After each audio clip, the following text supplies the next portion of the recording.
Okay, let's start. Okay, so we are currently studying a linear equation and linear system, or 연립방정식, and we study how to systematically solve this linear system. So, last time, we studied that we can convert or represent a set of linear equations or linear systems into a single matrix, right? And there were two matrices of a coefficient matrix by just collecting all the coefficient on the left hand side, right? And including this these constant numbers on the right hand side, we can build this augmented matrix, right? And also just as a purely as a matrix, and then we can see the matrix size of this given matrix. So in this case, we have 3 rows and 4 columns, and so it's a 3 by 4 matrix, right? And then also for each row or each horizontal vector is basically called a row, right? And the column or vertical vector is there exist 4 vertical vectors, and intuitively if this matrix came from this linear system, and then here we can easily see that we have 3 equations and 3 unknowns, right? If in the case of an augmented matrix, right? Okay, so we briefly discussed about the big picture, or at a high level how this linear system solving works. So we basically use a 가감법, right?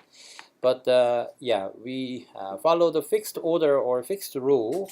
So we always start with the first equation and the first variable, right?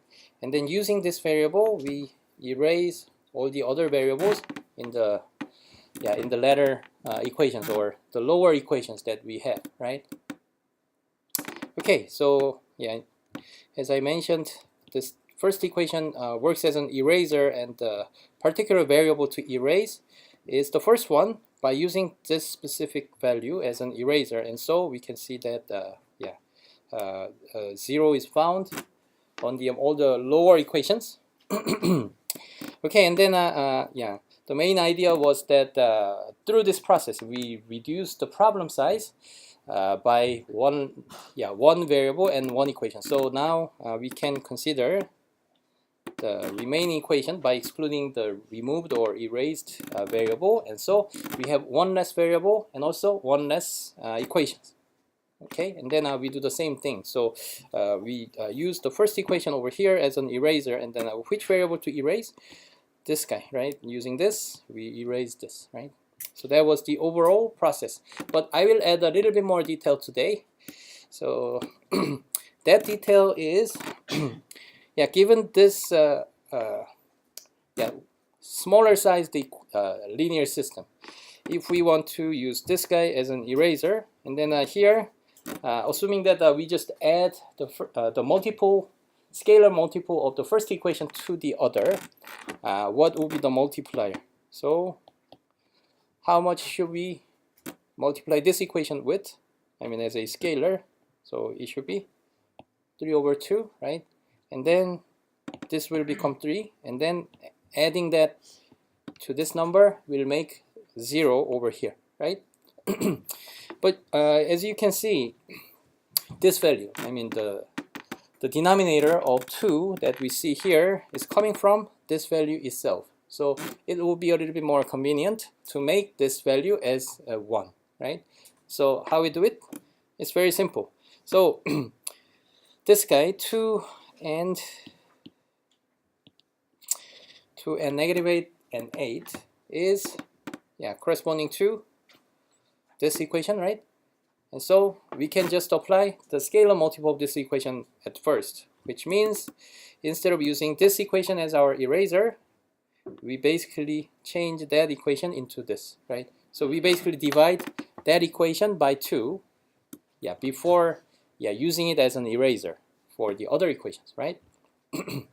Okay, so in this case, we made this value as 1, right? So in that case, we can just simply multiply, for example, 3, and then add it to the third equation, or the lower equation. Okay, so okay, so once we erase this guy, okay, by using also the 가간법, okay, and then this equation will now be changed into this equation, right? And so this equation is corresponding to the one with the single variable and also single constant value, right? So that will give us at least the solution for the last variable that we have, right? And then the next process, once we obtained a particular once we obtain the solution for a single variable for x3 in this case, so the next step will be to plug this value in to the upper equations, right? So because we found x3 is 3, and so we can just plug this guy into the upper equations, right? Okay, and then in the case of second equation, once we plug this guy in, and then we can also obtain x2, right? And then once we obtained x2 as a particular value, and then we also plug this in, right? So looking at this pattern of plugging in those solutions of a particular variable, what's the direction? It will be like a upward. So if we look at this process, given this a big linear system, and then using the first one as an eraser, and then remove the first variable vertically to the lower equations, and then we came up with the smaller equation, and so on, right? And then at the end, we will obtain this kind of really simple equation that only gives us a single variable and a constant, right? So that will reveal or give the direct solution for the last variable. And then the plugging in pattern will be now kind of upward direction, right? So using that value, we plug that value into the upper equations, right? So in this case, we can also view this process as another phase of applying 가간법. Okay, so how we do it is as follows. Okay, so from here we obtained x3, and then the step or the process of plugging in the specific value can be viewed as like we now use this third equation or the last equation as our eraser, and then which variable to erase? This guy, and then from which equations? The upper equations, right? And so using this as an eraser, and then we multiply it by -4, and then add it to this equation, okay? And then that new equation, we'll place over here, okay? We'll replace the second equation, and likewise, okay, so we see here as 1, right? So we multiply -1 here, and then add it to the first equation, right? So that can still be viewed as a kind of 가간법, or this kind of multiplication of a eraser equation and then adding it to the other equations, right? So we are kind of applying this 가간법 now to the upward direction. Okay.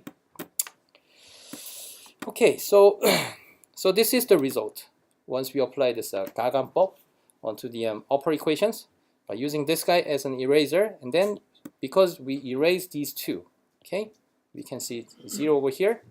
Okay, and then this last equation play this its role, I mean, completely. Now it's time to move like one equation higher, or we move to upper equation, and then these variables were already erased by this guy, and then we look at the last variable that has non-zero coefficient, which corresponds to this guy, okay, and then using that as an eraser, we now also look in the upward direction, and then we erase this guy. Okay, so that is still 가감법, right? And so multiplying it by 2 and then add it to the first equation, right? And then finally we obtain this, right? So again, just to remind you guys, so this linear system is still equivalent to the original linear system, which means this linear system has exactly the same solution set, right, with the first, the initially given, or this guy, initial linear system, right? So that's why we apply this kind of process, because that will give us the solution for the initially given initial linear system that we have to solve. Okay, so once we obtained it, and then it is just a solution itself, because in the first equation we only have an x1 times 1, right? And then e is equal to 29, and x2 is equal to 16, and so on, right? Okay, then we can plug, just to verify if our solution is correct, and then we can just plug in those values into the original equations. Okay. Okay, so this kind of process is called Gaussian elimination. So Gauss is a quite famous mathematician who did a lot of things, and then he invented, or he developed, this kind of algorithm to solve this linear system. Okay, so in this Gaussian elimination process that we just did, we can see several different types of an operation that we applied to our linear system or augmented matrix. So the first one is this guy, row replacement, which is just the same as 가감법. Okay, so what's the meaning of the row replacement? We replace one particular row, okay, by the sum of itself and a multiple of another row. Okay, so in this case, from here, from this linear system to this linear system, what we did was, what was the change? The change was done in the second row, right? And the second row was updated or replaced, right, by the sum, by the sum of this original equation and some scalar multiple with the other equation, right? So this equation times 4, and then added it together to the second original equation, the original equation in the second row, right? And then that will replace the original second row, right? So this is how we replace a particular row, or in this example, the second row, right? So this operation is called the row replacement. Okay, so basically that is just a 가감법 itself. Okay, one step away 가감법. Okay, and then if we review what we did in the previous example, there is another type of an operation, although it's quite simple, relatively simple compared to this row replacement, but another operation is scaling. So scaling or row scaling is just nothing but the scaling of particular row. So for example,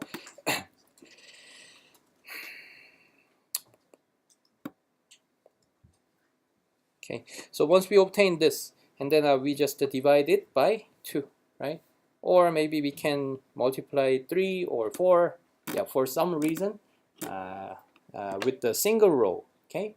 And then that is called a row scaling, okay? Just multiplying the constant value on both of the left and the right hand side.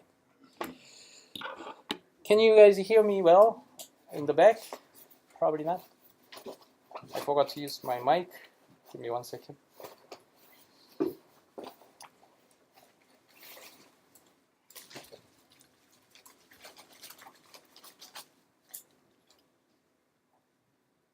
Any questions so far?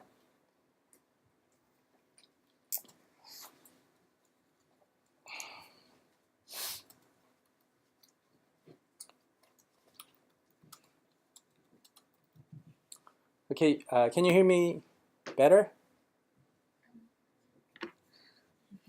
Huh? I don't think it worked that time. Right. Better? Let's,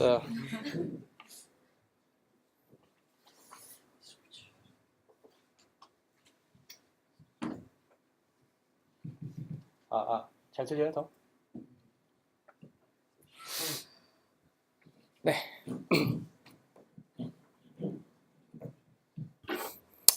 Okay, so that was the second type of row operation that we apply. And then there is a last one, which is called this row interchange.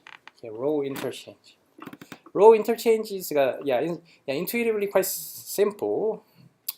So we basically interchange two of the row that we have, or two equations. So yeah, let me explain it in more detail. So suppose we are given this linear system and its corresponding augmented matrix, right?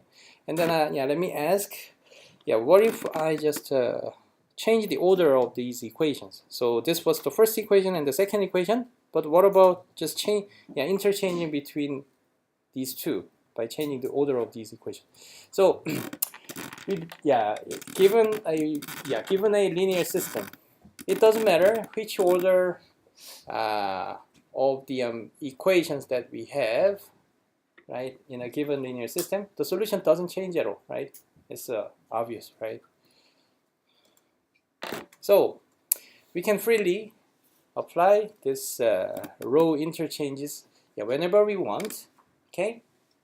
And even after applying this row interchanges, the solution will stay the same, which means the resulting linear system after row interchanges will be consistent, equivalent, right? Equivalent to the previous linear system. Okay, so that is another type of row operations. So you will actually do your own exercises a lot through the homework, and so by applying this Gaussian elimination process. But in this Gaussian elimination process, you will just apply some sequence of these three operations, okay? But we will follow a specific rule, right? So so given this equation, so let me give an example. So we just multiply by 2 with the last equation, and then add it to the second equation, which will give us maybe 2 and maybe 22, right? That is the result, right? So suppose we change it, this second equation by this equation, 1 and 2 and 22. So is this linear system still equivalent to the previous one? The answer is still yes, right? But there is no point of doing so. I mean, that is still a valid row operation in a sense that they are equivalent, right? But we don't do it because that will make our equation more complicated, right? That will hide our solution more deeply, right? So intuitively, this is still a valid row replacement. We can still call it row replacement, but we follow a specific rule in a given situation. Okay, so that rule is what we just applied by just using the first equation as an eraser, and the first variable we will erase in the subsequent equation or the lower equations. Okay. Any questions so far? Okay, and then also there is another term that we can study quickly. So we know the equivalence, or given the two linear system, they are equivalent if the solution sets are exactly the same between them, right? And what's the row equivalent? So row exists in a matrix, right? So given a linear, suppose we are given two linear systems, and then consider their corresponding augmented matrix for the first one and the second one. Okay, so we now have the two matrices, okay, coming from the two different linear systems, right, as an augmented matrix. And suppose the second matrix is the result of applying some row operations onto the first augmented matrix. Okay, in that case, these two matrices are called row equivalent. Okay, row equivalent, which means, for example, this matrix and this matrix are row equivalent because this one is the result of applying some row operation onto the previous one. Okay. So it's like this. Suppose we have a linear system 1 and linear system 2, and they are, suppose they are equivalent, right? And then we now have augmented matrix 1, augmented matrix 2, right? And then if we obtained this second augmented matrix by applying a row operation on the first one, and then these two are row equivalent, and also their corresponding linear systems are equivalent because the solution set will stay the same.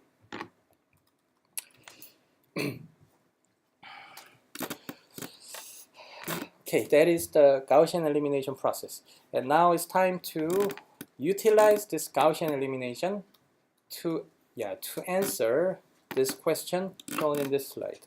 So now we want to think of the question of whether a given linear system has a solution or not, and if it has a solution, and then is the solution unique, or are there infinitely many solutions, right? So we studied there exist three possible cases in terms of the number of solutions or the count of the solutions of a given linear system, right? So they can have a no solution at all, or unique solution, or infinitely many solutions. So we want to answer this question given really possibly big linear system involving many variables and many equations. Okay, and the way to answer this question is through this Gaussian elimination process.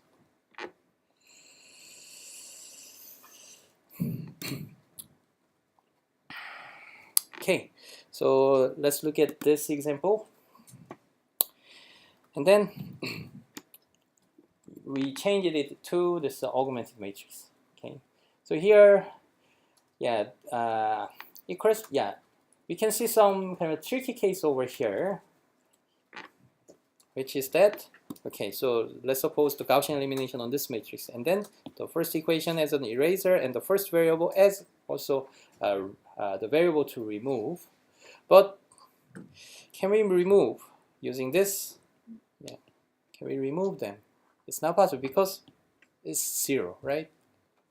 So what is the workaround or alternative way to kind of circumvent this problem or avoid this problem?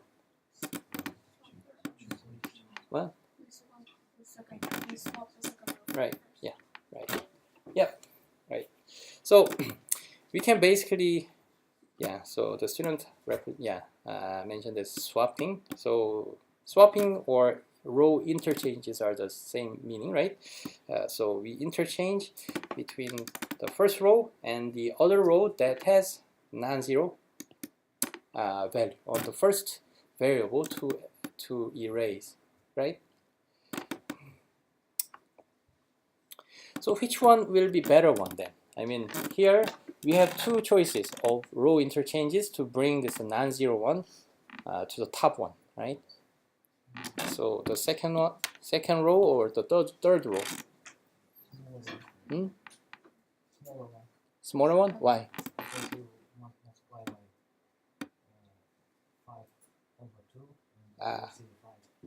I see. So you like a smaller denominator? Yeah.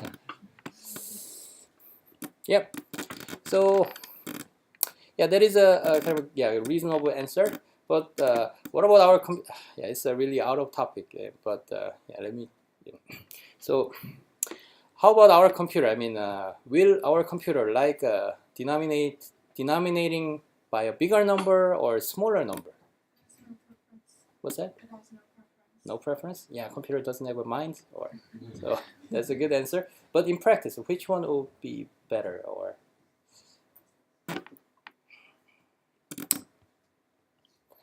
Yeah, so yeah, it's a really it's a bit of a graduate level or like a higher level kind of a topic. But a computer will represent our numbers as using a finite digits. So can the computer represent correctly 1/3, right? So it's an infinitely long kind of a number, right? 0.3333 and so on, right? So they have to be stored in some memory. So memory costs a lot, right? And so suppose we have a 32 gigs of memory in our computer. So 32 gigs of memory doesn't even fit or doesn't even correctly store 1/3. Okay, so we just chop up at some point those numbers, right? At some point, we just represent it as a finite number, right? And so in that case, yeah, so that is where those error comes from when computing the something. So for example, like so this guy, yeah. Okay, so for example, so we know this is 2, right?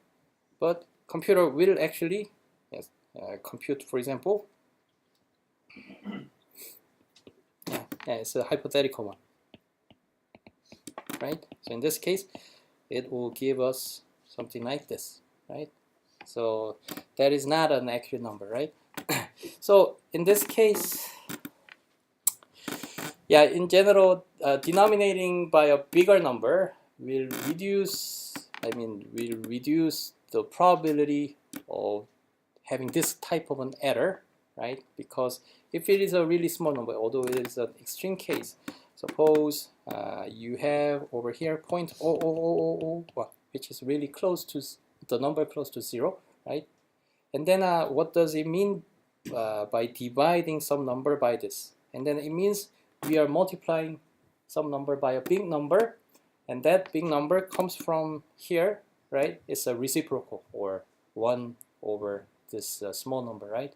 And so if it suppose this was true value, and so it should have been 10 to the power of 6, but due to some computer's error having a finite number representation, and then somehow this number was like maybe 2 or even like 0, 1 or something like that due to some computer errors.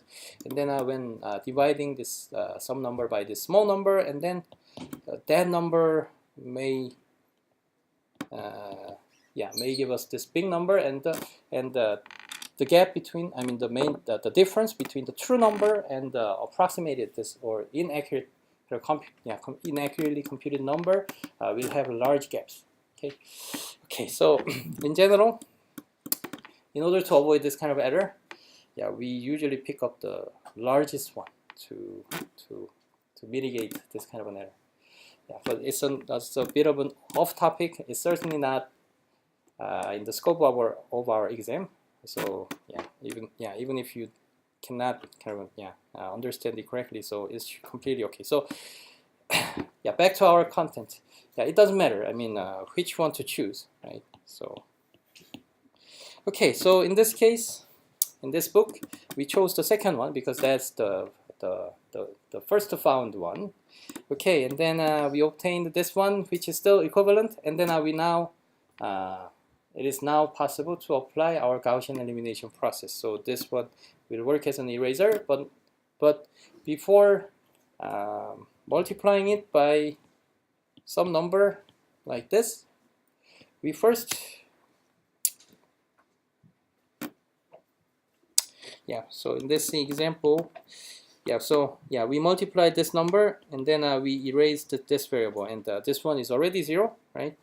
Okay, and then now we move on to the second equation, and yeah, one's less variable and one less equation, right? And then using this guy as an eraser, and then we multiply by 2 and then add it to the third equation, right? And then now we obtained this equation. So here what happened is, yeah, the point is here. So yeah, during the process of erasing this number, okay, by multiplying the second equation by 2 and then adding it to the third row, and then yeah, accidentally the other variable in the third equation has been completely erased. So we obtained 0 over here, right? So that was not intentional, that just happens that way. But yeah, suppose this example is giving us this linear system, I mean this augmented matrix in the middle of our Gaussian elimination process. And then now here let's look at this linear system expression, or let's convert it into linear system or corresponding linear system. So in the last equation is 0 times x1, 0 times x2, 0 times x3 is equal to 5 over 2, right? So in this case, can we, yeah,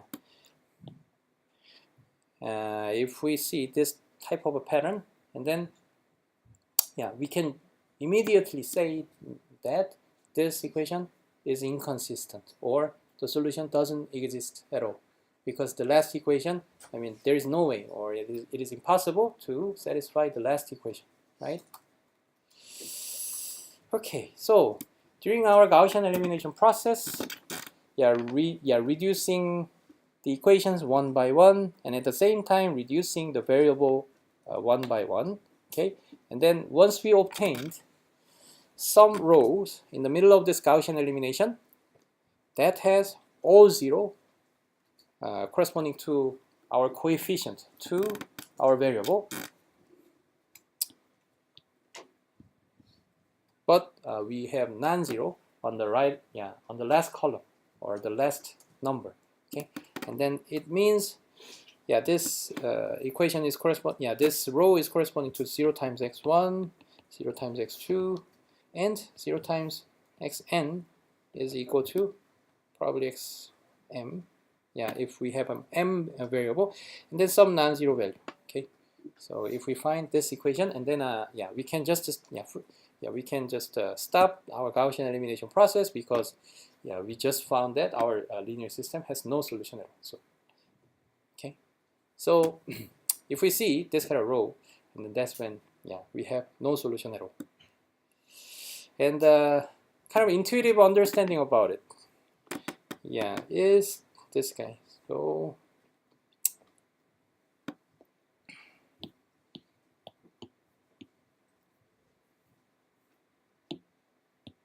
yeah, let's look at these two equations, right? And then it is x2 minus 4x3 is equal to 8, and negative 1/2 x2 plus 2x3 is equal to something, right? And then yeah, we understood, or we discussed about their geometric meaning, that the solution of a linear system is corresponding to like intersecting point and their coordinate, right? And so this guy is represented as some line, and this guy is in general represented as another line, right? Okay, and then usually this intersection is the solution to this linear system. But in this special case where we have no solution at all, is like this guy is like this guy, and the second equation is parallel to the first one, like this. So they don't meet, or they don't intersect at all, right? So it's like a parallel case is no solution case in our linear system. Okay, so you can have this kind of intuition about when we have no solution.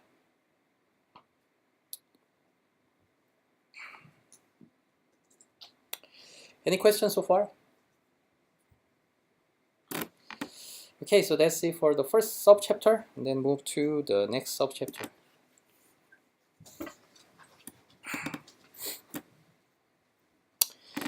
Okay, so we continue to study this Gaussian elimination process, okay, and then the resulting matrix. Let's first study the new term of leading entry. Okay, leading entry. What's the meaning of the leading entry? So, yeah, for some of these terms, you have to memorize, and you have to get to familiarize yourself with these new terms. Okay. Okay. So the meaning of the leading entry is like, so we are given a particular row. Okay. So we think of a particular row. Okay, and then we scan this row from the left. Scan through these numbers, and we just pick up the first non-zero entry. And that is the meaning of leading entry. Okay. So, for example, 1, 2, 3, 4. Suppose I gave you this row, and then what is the leading entry? Is 1, because from the left we just pick up the first non-zero one. For example, like 2, 3, 0, 1. So still 4 is the leading entry, right? From the left, non-zero. The first non-zero one is 4. But if we have like a 0, 0, 3, 2, -5, and then what is the leading entry? 3, right? Okay. And the next thing or next term is really important one, and then you will see this term so many times in your homework and also in the exam. Okay, so that is called a echelon form, not echelon form. I think it's in French or something like that. So it's called the echelon form. So this echelon form is basically, one type of a structure or pattern of our matrix that we obtain in the middle of our Gaussian elimination process. So let me give just an intuitive kind of meaning or sense about this echelon form. So if you recall our Gaussian elimination process is done through like, so we are given this big matrix, and then using this we erase this guy, right? And then we now exclude the first equation, and then we consider the smaller part, right? And then we obtain, we look at this guy, and then maybe 0, right? And then we exclude the second equation because we completely used it, right? And then like this guy, right? And maybe something like this, okay? So this is the first phase, right? And then what is the second phase? Once we reach it, the bottommost row, and then we now turn to the upward direction. Okay, so I'm gonna give you some pattern. Just to fill out those values. So here, 0 is really 0, and X mark is possibly some non-zero value. Okay, and in general, we will obtain this kind of number if we are given. So what is the matrix size? Suppose this one is augmented matrix, and we have 4 by 1, 2, 3, 4, 5, 6, 6, right? So we know that 4 equations are given and 5 variables, right? And the last column is the right-hand side constants, right? Okay, so in this case, we reach the last equation, right? And then using this, there is no more equation to erase those variables, right? And then now we turn to upward, and then how we do it is using this. We erase those values, right? And this guy is 0, right? And then then we just used this equation, completely used it, right? Okay, and then using this guy, we erase these two, right? 0, 0. And we move up and this guy will erase this guy, right? So this is the second phase by going upward, right? Downward and upward. So we basically have these two phases of Gaussian elimination process. So once we completed your first phase of a Gaussian elimination, that matrix will be called echelon form. Okay, so let me just erase all the red one. Okay, this guy is one example of echelon form. Okay, and what about this one? This guy is the final kind of output. Final output after finishing both of the first and the second phase of a Gaussian elimination. That matrix is called reduced echelon form. Okay, so the end of the output at the end of the first phase is called echelon form, and then at the end of the second phase, that is called reduced echelon form. Okay, and now let's think of which conditions these echelon form and the row reduced echelon form will satisfy. Okay, so echelon form will basically satisfy these three conditions. Okay, so let's look at the simplest thing first. Okay, so all non-zero rows are above any rows of all zeros. So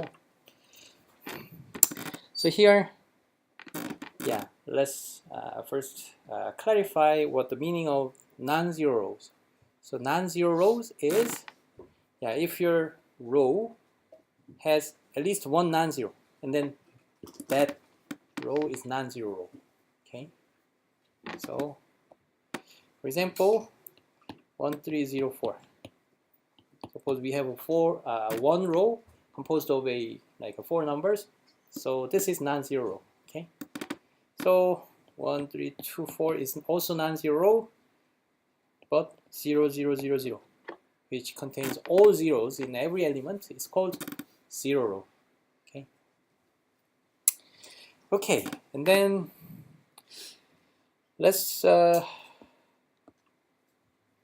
look at some matrix, some of the given matrix, and then the first condition is telling us that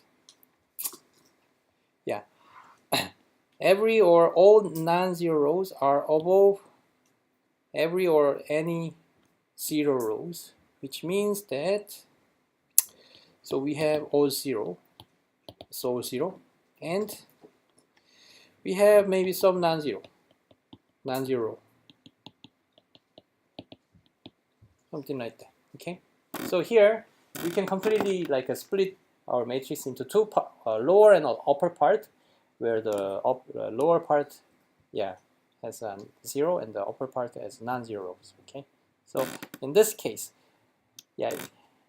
any zeros is lower than any non-zeros, or vice versa, right? Okay, so as I mentioned, the echelon form is the matrix of an first phase output of this Gaussian elimination, right? So will this kind of condition or requirement be satisfied after doing the first phase of Gaussian elimination?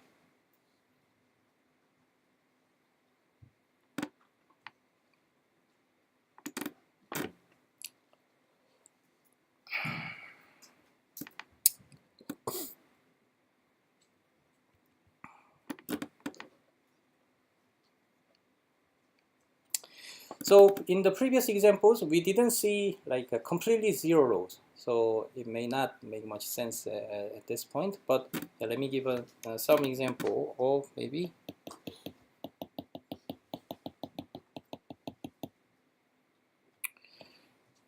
this matrix, which has 4 rows and 3 columns, right?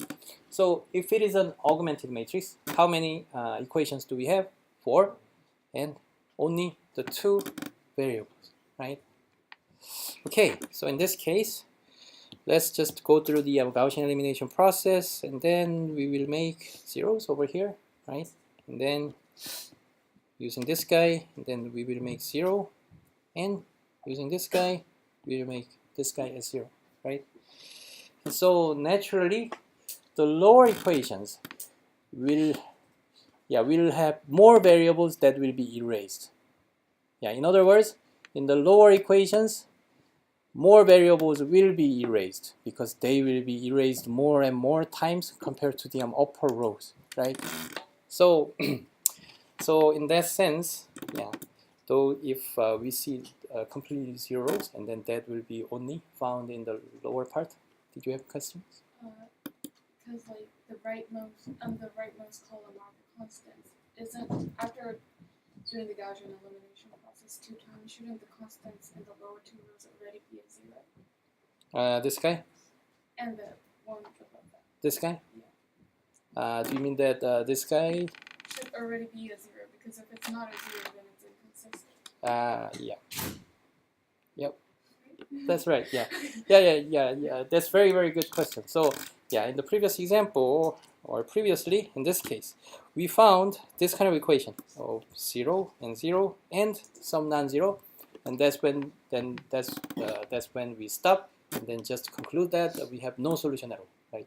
But let's just look at this matrix as just a pure matrix, which is not relevant to linear systems. Okay, but still, in that case, we can still apply this Gaussian elimination process all the way up to the end of our rows until we reach the last row or last column and so on, right? Okay, so in this case, we can still use this equation as an eraser to erase this guy, right? So we have a 0 over here, right? So intuitively we can see that this condition is satisfied through this Gaussian, the first phase of a Gaussian elimination process. And then, how about this? Suppose we have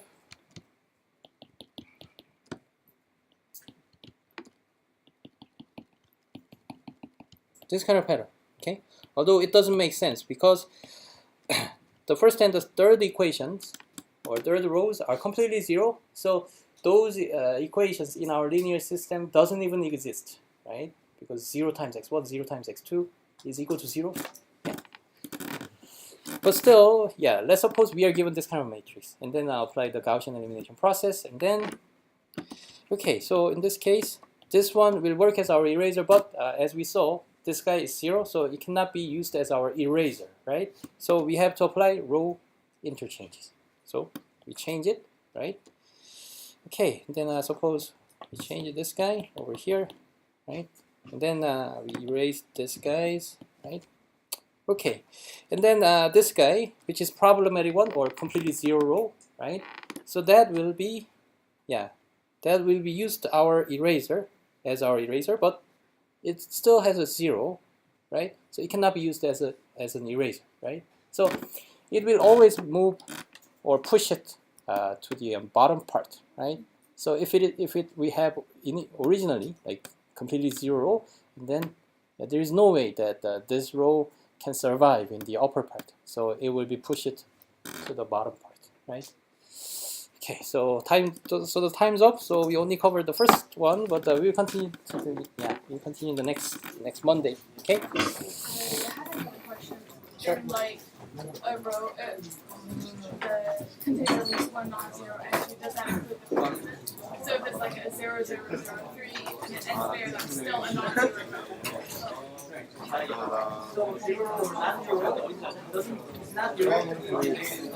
Our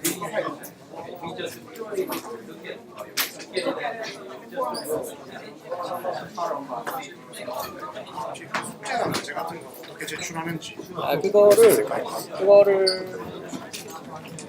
그걸 아마 내가 저기 이메일 숙제 처음 나갈 때요.